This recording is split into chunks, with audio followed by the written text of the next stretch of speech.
Hello, hello, hello. Welcome, welcome, welcome. Good morning, good afternoon, good evening, wherever you may be. Welcome back to my channel, My Loverlies. If you've never been here before, thank you so much for clicking on my video. I am so happy you found me. I do so hope that you will like and subscribe before you leave. Become part of the Mama family. Mama's got your back, at least where makeup's concerned, and definitely when that makeup is cheap. Today is True Crime Tuesday. We have a super fun story to talk about today. If you've never been here for True Crime Tuesday, I sit here, I tell you an epic story, we do our makeup, and we basically just hang out for a little while. Today's story is going to be a little bit of a longer one, so I hope that you have just a little while to sit back, relax, and hang out with me for a bit. Now, I do already have a little bit of my makeup done. This is not the first time I have tried to film this video. I keep getting all tongue-tied and all that good stuff, but hopefully we'll be able to get through this one without too much stuttering on my part anyway.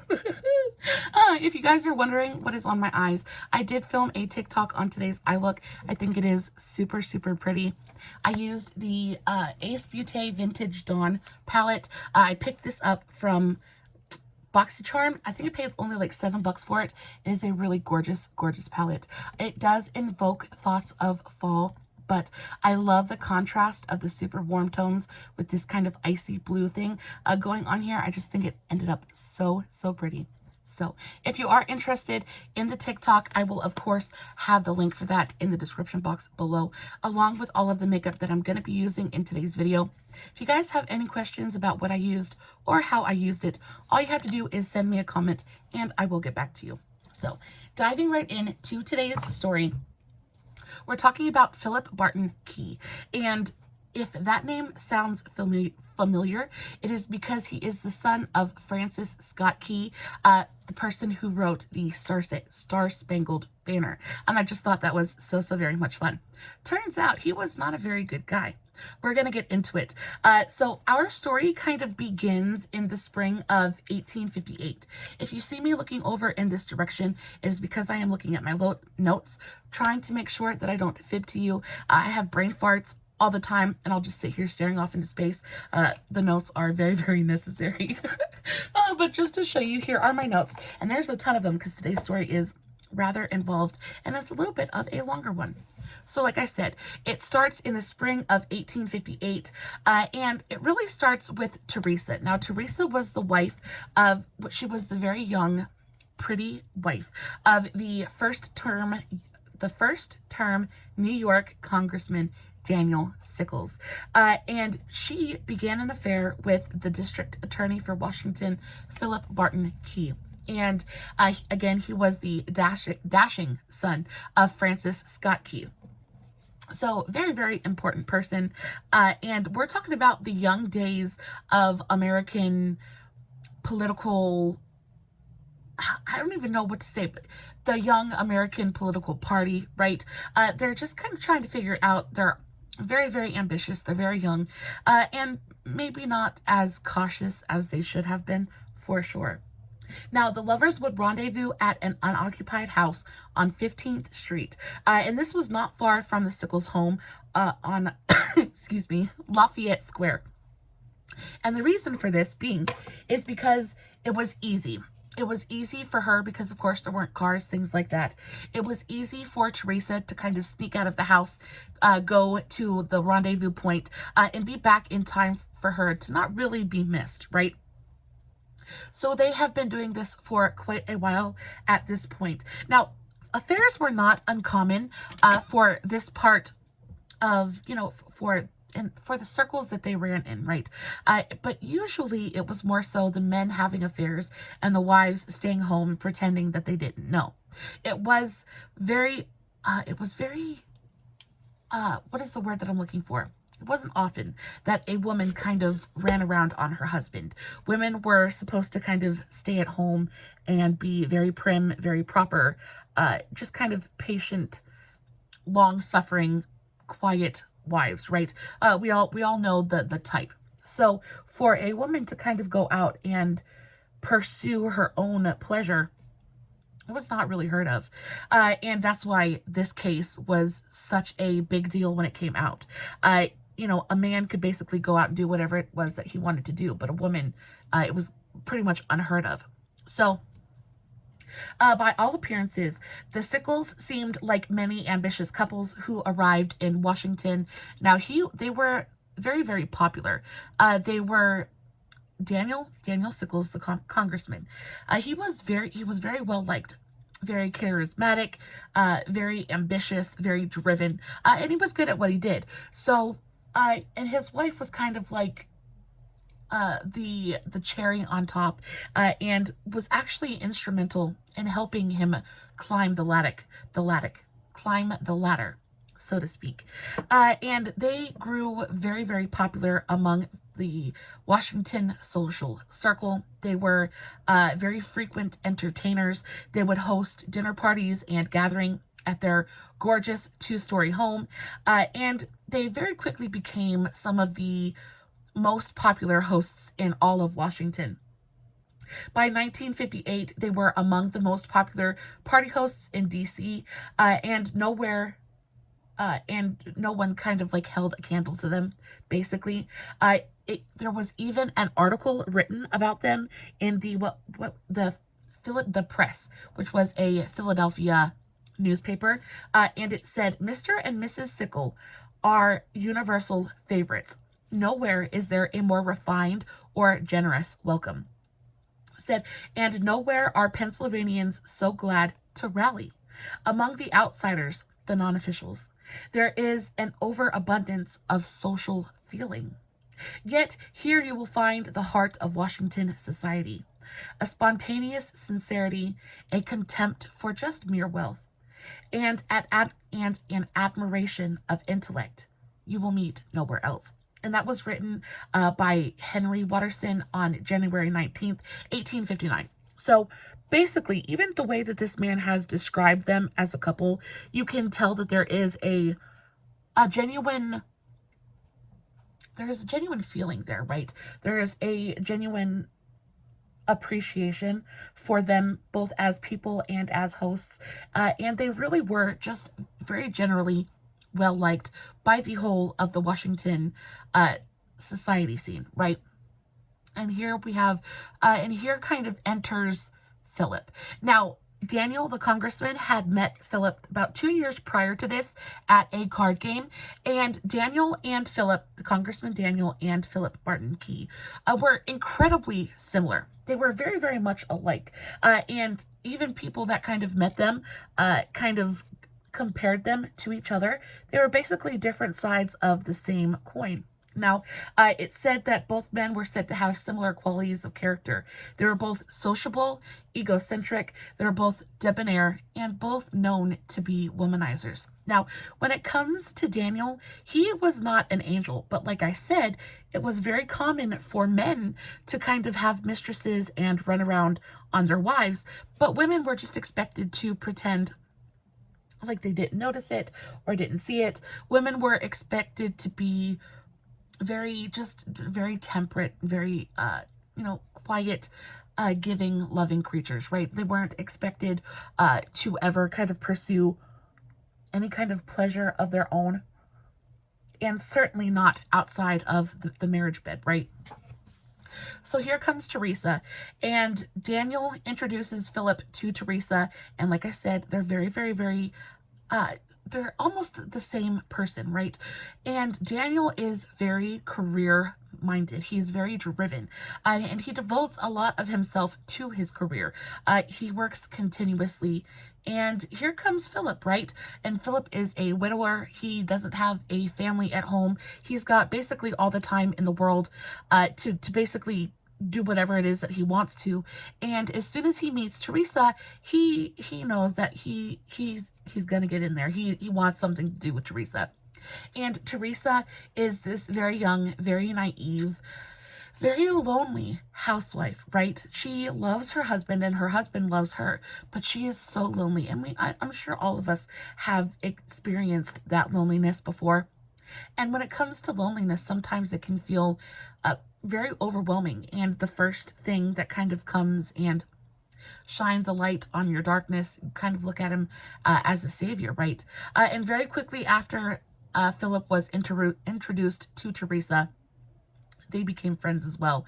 And because he was so much like her husband, that line between friendship and courtship was very, very blurred.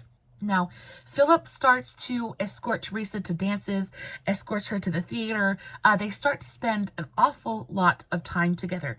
And poor Daniel is completely and totally oblivious to what is going on. He has very much left the door wide open for Philip. He has left a yawning divide between, himself and his wife.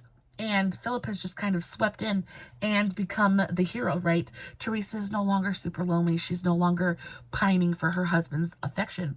She has the next best thing. She has Philip. And Philip basically devotes himself to her. Now, he is a big philanderer, a total and complete womanizer. And I'm sure that Teresa was not the only lady on his roster. But he was so charismatic that he very quickly made her feel like she was. He very quickly made her feel like she was the most beautiful, most important woman in the whole wide world. And she just kind of got swept up in the romance of it all. Now, their entire circle knows exactly what's going on, right? They know that there's an affair happening, but nobody says anything because it's not their business. But everybody knows what's going on. And yet, somehow, Daniel manages to stay completely and totally oblivious to everything until there was a night after Daniel and Teresa had just finished hosting a dinner party. Everyone was packing up their things and heading out. They were all going to a dance at the, what hotel was it? What again? The Wilson Hotel? The Willard Hotel. Everybody was packing up their bags and heading to the Willard Hotel for a dance. Now, Daniel had decided to stay back and finish up a few work things before he joined them at the hotel. And of course, that's fine. At this point, Teresa is very used to Daniel putting work first. So she goes on ahead with Philip.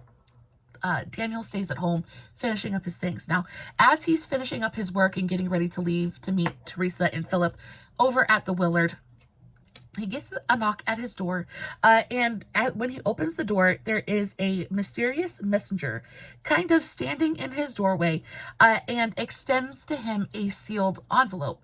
Now, Daniel doesn't really think too much of this. He just kind of shoves it in his pocket and continues on his way, and doesn't really think too much about it until they finish their dance, they finish their party over at the hotel. Everybody comes home after he's said goodnight to his wife and starts undressing, getting ready for bed. He remembers that, oh, I have this note that I have to read. So he pulls out the note, and in this note is a detailed kind of expose on what his wife has been doing with Philip. And in this note, it says the anonymous note provided details about where and how Teresa and Philip were meeting, including that Philip hung a string out of the window as a signal for Teresa that he was in fact in residence. Now, they would meet at a pretty much abandoned home, like I said, on 15th Street, which was very close to where the Sickles lived on Lafayette Street. And he would hang a string out of the window to let Teresa know that he was there, and he would leave the door unlocked so she could just walk in and they could do their business. Now, in this note, obviously the person who sent this note had kind of really been paying attention, because he was able to give Daniel really like on the nose hints about what's going on. Very specifics. He was able to give him quite a few specifics about the entire situation. The note said, "Dear Sir, with deep regret, I enclose to your address these few lines, but an indispensable duty compels me to do so, seeing that you are greatly imposed upon. There is a fellow, I may say, for he is not a gentleman by any means of the word, by the name of Philip Barton Key. He says, who I believe is the district attorney for Washington. He rents a house situated on 15th Street between K and L Streets for no other purpose than to meet your wife. He says he hangs the string out of the window as a signal to her that he is in, and leaves the door unfastened, and she walks in. I do assure you, sir, but with these few lines and these few hints, I leave the rest for you to imagine. Most respectfully, your friend RPG. And this actually ended up being published in the White Cloud, Kansas Chief on September 8th, 1859. Now, Daniel gets this note, he reads this note, and he doesn't immediately believe it, really. Again, he is very ambitious, he's good at his job, and of course, he's not the only one who wants his job. So at first, he thinks that maybe this is someone who's just trying to kind of knock him off his game. He thinks it's somebody who's maybe trying to, you know, just kind of like distract him. He doesn't truly believe it. But as he reads this letter and as he kind of realizes, you know, what's being said in this letter, he's like, there's an awful lot of specifics here. There's an awful lot of knowledge and information here for somebody to just have made this up. So what does he do? He gets one of his friends by the name of George to kind of scope out the situation, right? So he says to George, I received this note. I don't really know if it's true. I don't really know what's going on, but I have a feeling that we should kind of check it out just a little bit further. So he sends George to the address, to the house at 15th Street, and George ends up doing a little bit of reconnaissance. He starts asking neighbors if they have seen anybody matching the description of Teresa coming and going. He asks if they have, you know, seen Philip there, just basically trying to see if anybody has actually witnessed them entering the house. And of course, there's one man who had been paying attention, and one of the neighbors, and said, yeah, I recognize both of them. They usually come by once or twice a week, and they stay for usually a little bit over an hour, and then they leave and they go their separate ways. Now, this, of course, is it's the nail in Teresa's coffin, honestly, because at this point now, they have proof that it's not a lie, right? This is actually an affair going on, and Daniel is absolutely livid. He feels cuckolded. He feels like he has been betrayed and lied to, because again, not only is his wife cheating on him, but she's cheating on him with one of his friends, right? And this man has, you know, he's had this man in his house. He's invited this man over for supper. He's fed this man, worked with this man, and all the while this man has been looking him straight in his face and cuckolding him, basically. And he feels instantly and, you know, irrevocably just a great sense of rage. He is livid, truly livid. And at this point, he just doesn't know what to do. He doesn't know what to do. So George comes back and tells him that, yeah, it's true. It's not a lie. They really are having an affair. And the first thing Daniel does is he goes and he confronts his wife. And he says, is this true? I can't believe you would do this to me. And at first, she tries to deny it. She tries to say, oh, no, we're just friends, this, that, the other thing. We all know the story. But then he pulls out the proof. He pulls out the note and he says, you know, I checked. People have seen you there. Everybody knows what's going on. It's the talk of the town. How could you do this to me? And she breaks down. She breaks down and she admits that, yes, I am a wanton and I was lonely, and basically just explaining to him why she did what she did. But she did break down and she told him, yes, it's true. I did do this. I'm so sorry. You know, I strayed. I was weak. So Daniel is so upset, right, that he takes her confession, but it's not enough, right? It's not enough. So then he has her sit down and he has her write her confession on paper. He wants proof. He wants, you know, there is no he said, she said. It's on paper. It is on paper that she did the deed. This is who she did it with, and this is how she did it. So she goes on and she writes down her confession. And in her confession, she says, I have been in a house on 15th Street with Mr. Key. How many times, I do not know. She says the house is unoccupied. I commenced going there in the latter part of January. I have been in it alone and with Mr. Key, and usually stayed an hour or more. There is a bed in it, in the second story, to do what is usual for a wicked woman to do. She says, the intimacy commenced this winter, when I came from New York, in that house, an intimacy of an improper kind. And that ended up being published in the Wyandotte Pioneer on April 22nd, 1859. this is like the story of the century for these people, right? Because I'm sure she's not the first woman to ever have an affair, but her husband was powerful enough, was a prevalent enough member of the community. And, and a lot of it had to do with the fact that they were so well liked before this, right? They were so popular, and it was so scandalous that this, and they looked like such a perfect couple on the outside. It was just incredibly scandalous for this woman to cheat on her husband and then have the audacity to get caught. So the whole world is talking about it, basically.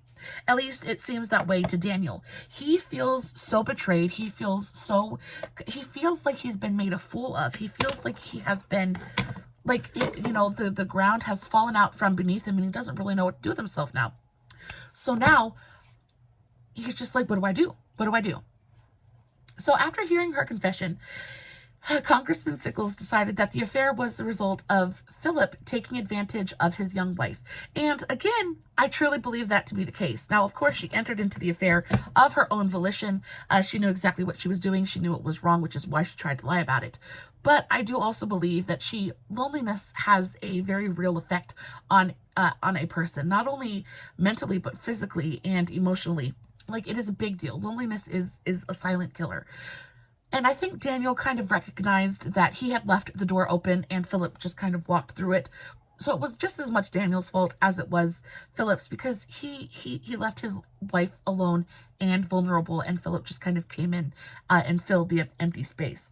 So at this point, he is like, now all he cares about is getting revenge on Philip. Of course, he's very, very upset with his wife, but he loves his wife. And I truly believe that he does love his wife, because he was able to kind of realize that she was taken advantage of. She's not just some wanton evil woman, right? She was taken advantage of. So he's going to get Philip. He is going to get Philip. So time moves on, and he invites some of his friends over the next day or the day after. He invites two of his friends over. So George, the person that went kind of reconnoited, I don't even know if that's the word, but who went and got all the proof, and then a man by the name of Sam Butterworth. And they're both kind of sitting in the office trying to figure out how the best way to kind of handle the situation. How do we fix this? How do we make this better? How do we get some relief for Daniel? And as they're all three sitting in the study trying to figure this stuff out, who happens to kind of walk past the house? No one other than Mr. Barton, okay? Mr. Barton Key.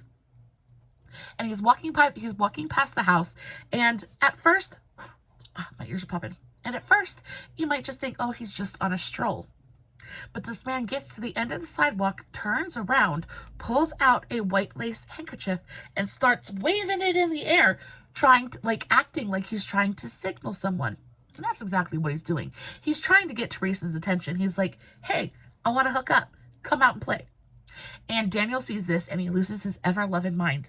Of course, Philip is completely oblivious to what's going on inside the house. He doesn't know that Daniel knows that he's, been having an affair with his wife. And he is basically just very desperately trying to get Teresa's attention. And Daniel he just sees red. He's completely and totally engulfed with rage. And the first thing he wants to do basically is run out of the house and tackle Philip. Now, both George and Sam try to dissuade him of this. They're like, come on, it's not worth your career. It is not worth, possibly going to jail. There is a way that we can handle this without it becoming violent. And, and Daniel is so upset that he just doesn't want to listen to reason. And he ends up sending Sam out to the sidewalk. And what has he said? He said, but the congressman argued that the scandal was out, as the affair was already the talk of the town. They're basically saying, let's minimize the damage. If not everybody knows, and if you go and tackle him, they're going to ask why. They're going to start asking questions. And Danny was like, everybody already knows. Everybody already knows. There's nothing left to hide. Everybody already knows that I'm a cuckold, and that I have been, I'm basically the butt of everybody's joke. And Sam looks at Daniel and says, "If that be so, there is but one course left for you to take as a man of honor. You need no advice." And basically, the decision was made. The decision was made. So, Daniel sends Sam out to the sidewalk, and he kind of like inconspicuously walks up to Philip, and of course, they know each other. They're fairly friendly. And of course, at this point, Philip is still completely and totally oblivious to, what they know. So Sam walks up to Philip, says hi, they shake hands, they speak for just a moment, they exchanged greetings, and then as Sam turned away, Philip saw Daniel advancing towards him. And of course, again, he's oblivious at this moment, doesn't know what's going on, so he thinks that, Daniel's just coming to say hi. I just happened to be walking by his house, and he comes out to say hello to me. No. So Daniel ends up, Philip extends his hand, says, "Hi, friend, how are you?" And Daniel screams, "You villain," he cried. "You have dishonored my house and you must unalive."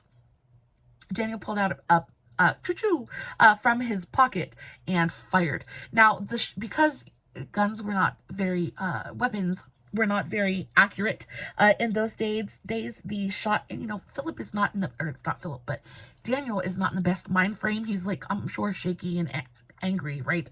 So the shot goes wide and it completely misses Philip, who then realized that he was in danger, right? A pew-pew has just been fired and he probably needs to get out of there. Obviously, at that moment in time, he finally realized that, he might know something's going on, and he tries to make a run for it, but Daniel's not having it. He realized the danger he was in.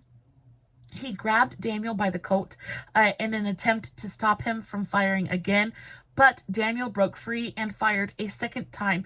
This time, he hit Philip, and Philip is sitting there kind of begging at this point, right? Like, who wouldn't be begging at this point? He's like, "Don't unalive me, don't unalive me. This is the big M word." I don't know what I'm allowed to say on YouTube, so, but it's the big M word. Philip yelled as he staggered back, begging Daniel not to unalive him. But at this point, Daniel is in such a rage and is so incredibly angry that he just doesn't care. He just doesn't care at this point, and is completely unmoved by Philip's begging, right? So, as Philip continues to beg, Daniel's just kind of standing over him and being like, "This is what you asked for. How dare you? How dare you do this to me? This is what you asked for."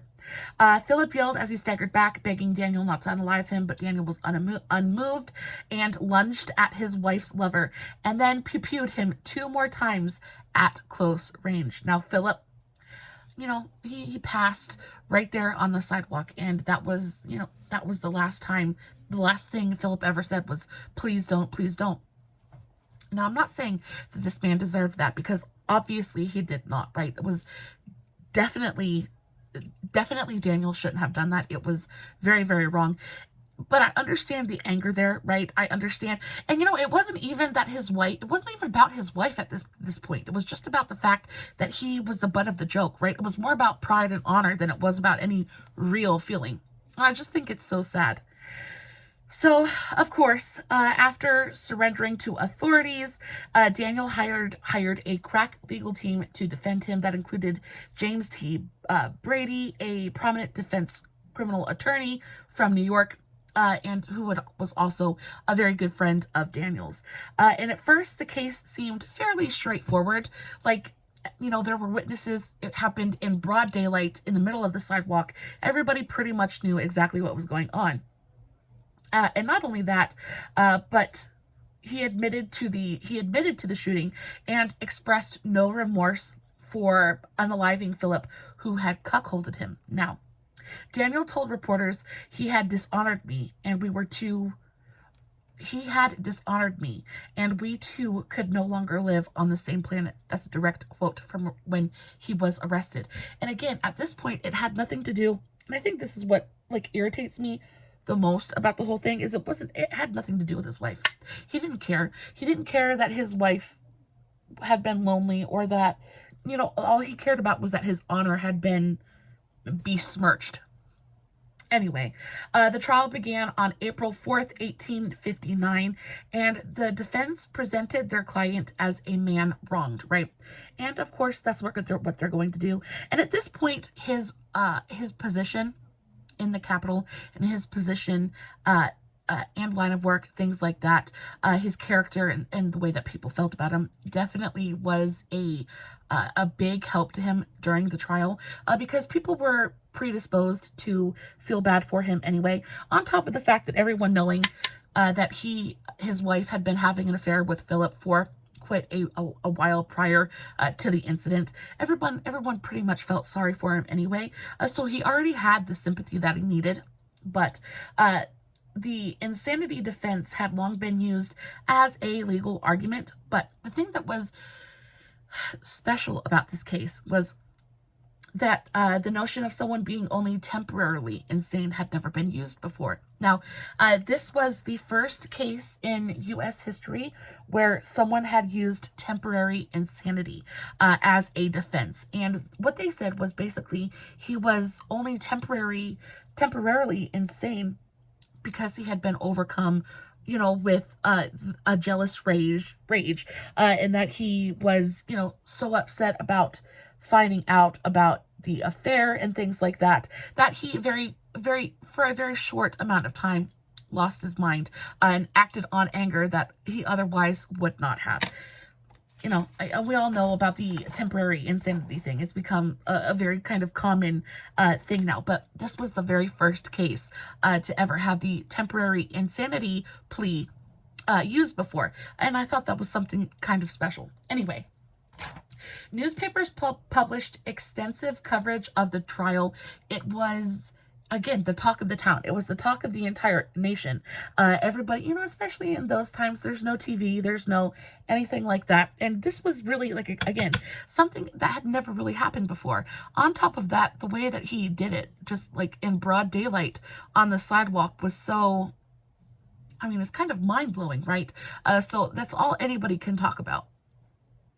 So every media outlet is very, they're on it. They're on it like white on rice. Everybody wants to know exactly what's going on. And on top of that, not only is this like a super rare kind of case, but also they're using a brand new kind of legal defense. So everybody's incredibly interested. The lengthy Teresa's reputation was destroyed. Like I said, she was destroyed. She never came back from this mistake that she made. She never came back from it. She was basically a social pariah now.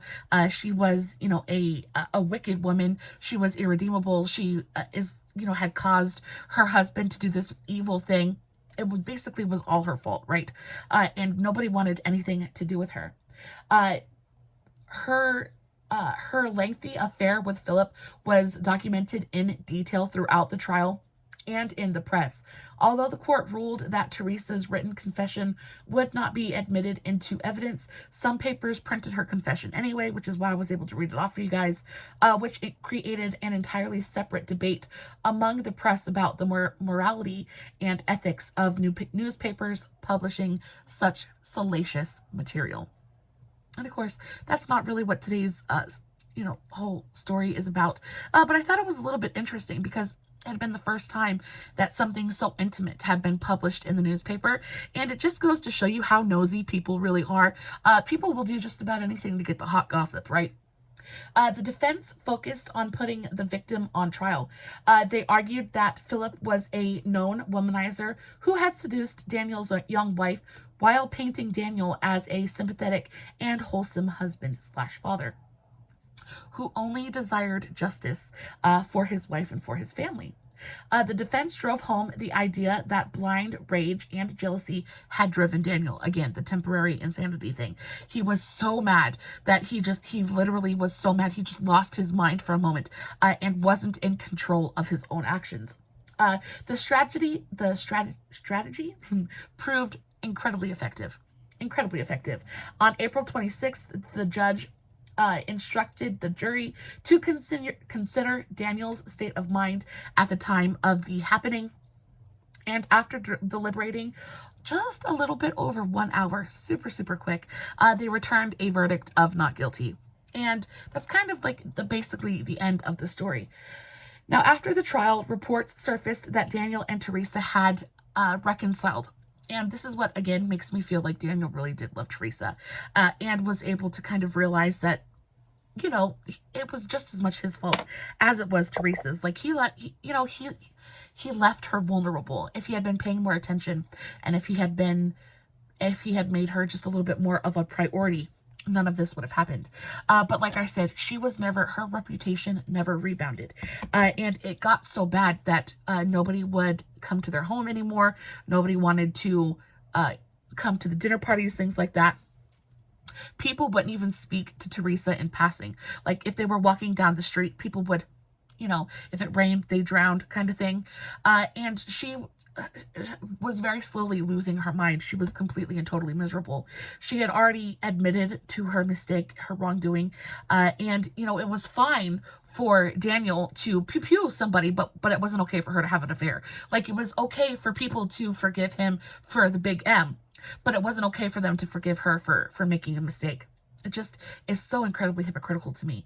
And it got so bad that actually Daniel ended up writing he wrote a note and had it published in the paper, begging people to have mercy on his wife, begging people to understand that she had just made a mistake.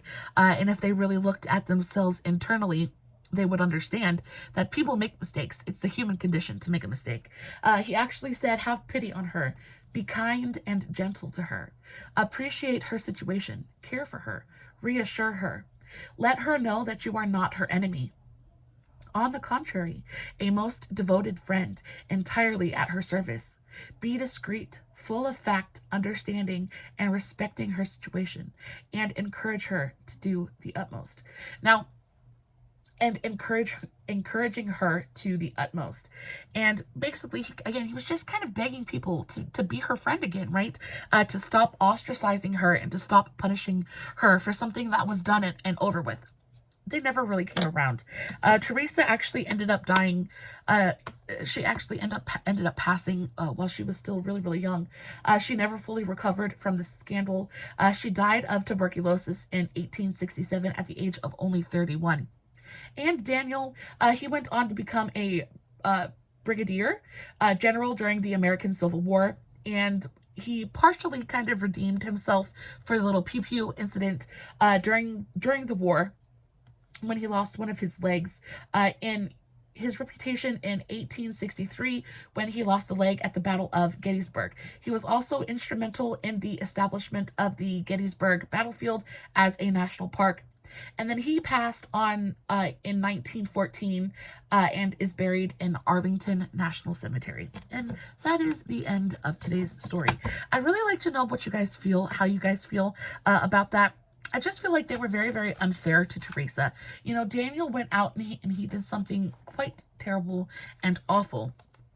Yet it was easier for the world to kind of forgive him his transgression than to even slightly forgive Teresa for, something that she obviously had a lot of remorse about and was very sorry for. And, Daniel never expressed any true, sincere remorse for pew-pewing Philip. So I just don't get it. And this woman died, she passed alone and sad. She spent the rest of her life paying for, a mistake. I just don't quite think it's fair. But guys, my face is just about done. I will, of course, have a full product list, everything that I used in today's video in the description box below, along with the links to all my other socials, Facebook, Instagram, TikTok, all that good stuff. Be sure to check out today's TikTok. Super, super cute. Very easy to do. As always, no filters, no edits, no fancy lighting. It's just me sitting in front of my camera, telling you guys a story, doing my makeup, hoping you guys are enjoying what I'm doing. If you're not following me everywhere, make sure that you go do so. I post fun content every single day, literally every single day. And if you're not following me everywhere, if you're following me everywhere, you don't have to worry about missing a single moment of it. Guys, I love you so, so very much. And until next time, stay safe, take care of yourselves, and remember, you're important. Bye.